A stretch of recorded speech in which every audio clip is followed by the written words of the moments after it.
കടൽ സത്വങ്ങളെ പറ്റിയുള്ള മനുഷ്യഭാവനയ്ക്ക് പ്രാചീന മനുഷ്യ ചരിത്രത്തോളം തന്നെ പഴക്കമുണ്ട്. ദിനോസറുകളും മറ്റും ഭൂമുഖത്ത് നിന്ന് എന്നേക്കുമായി അപ്രത്യക്ഷമായപ്പോൾ കടൽ സത്വങ്ങളും അവരോടൊപ്പം ഓർമ്മകളിലേക്ക് വിടവാങ്ങി. എങ്കിലും കടൽ സത്വങ്ങളുടെ പിൻഗാമികൾ ഇന്നും കടലിലെ അറിയപ്പെടാത്ത മേഖലകളിലുണ്ടെന്ന വിശ്വാസം പല രാജ്യങ്ങളിലും നിലനിൽക്കുന്നു. പഴയ കാലത്തെ ഒട്ടേറെ നാവികർ കടലിലൂടെ സഞ്ചരിക്കുമ്പോൾ ഭീകര കടൽ ജീവികളെ കണ്ടതായി രേഖപ്പെടുത്തിയിട്ടുണ്ട്. കടൽ സത്വങ്ങളെ കുറിച്ചുള്ള സങ്കല്പങ്ങൾ സത്യമോ മിഥ്യയോ ആകട്ടെ, ഒരു കാര്യം വ്യക്തമാണ്: ഭൂമിയിൽ ജീവന്റെ പരിണാമദശയിൽ കരയിൽ ദിനോസറുകൾ എന്ന പോലെ കടലിലും ഒട്ടേറെ വമ്പൻ ജീവികൾ ഉണ്ടായിരുന്നു.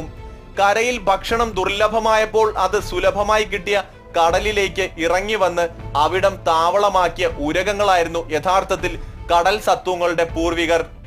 ഒട്ടേറെ കഥകൾക്കും ഭാവനാത്മകമായ വിവരണങ്ങൾക്കും വിഷയമായിട്ടുള്ള വമ്പൻ ഒരു കടൽ ജീവിയാണ് ഗോഡ്സില്ല. നമ്മുടെ ചീങ്കണ്ണിയുടെ ഒരു മുത്തച്ഛനായിട്ട് വരും കാഴ്ചയിൽ.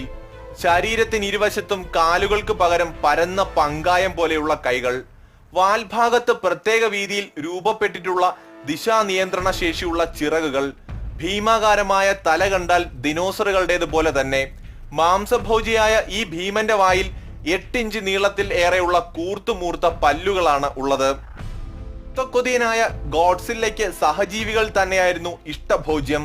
ഇക്തിയോസറുകളെ ആക്രമിച്ച് കീഴ്പ്പെടുത്തി ശാപ്പിടുന്ന അതിഭീകരനായിരുന്നു ഗോഡ്സില്ല. കഴിഞ്ഞ ദശകത്തിലാണ് ഗോഡ്സില്ലയുടെ ഫോസിലുകൾ ശാസ്ത്രജ്ഞർക്ക് ലഭിച്ചത്. തെക്കേ അമേരിക്കയുടെ ചുറ്റിലുമുള്ള അറ്റ്ലാന്റിക് പസഫിക് സമുദ്രങ്ങളായിരുന്നു ഗോഡ്സില്ലയുടെ വിഹാരരംഗം. 135 ദശലക്ഷം വർഷങ്ങൾക്ക് മുമ്പ് ഈ സമുദ്രങ്ങളുടെ അകത്തളങ്ങളിൽ ഇവൻ കുതിച്ചു കൂത്താടി ജീവിച്ചു.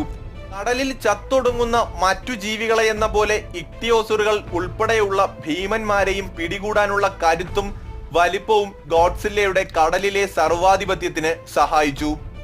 മറ്റൊരു വിഷയവുമായി വീണ്ടും കാണുന്നവരെ ഗുഡ് ബൈ.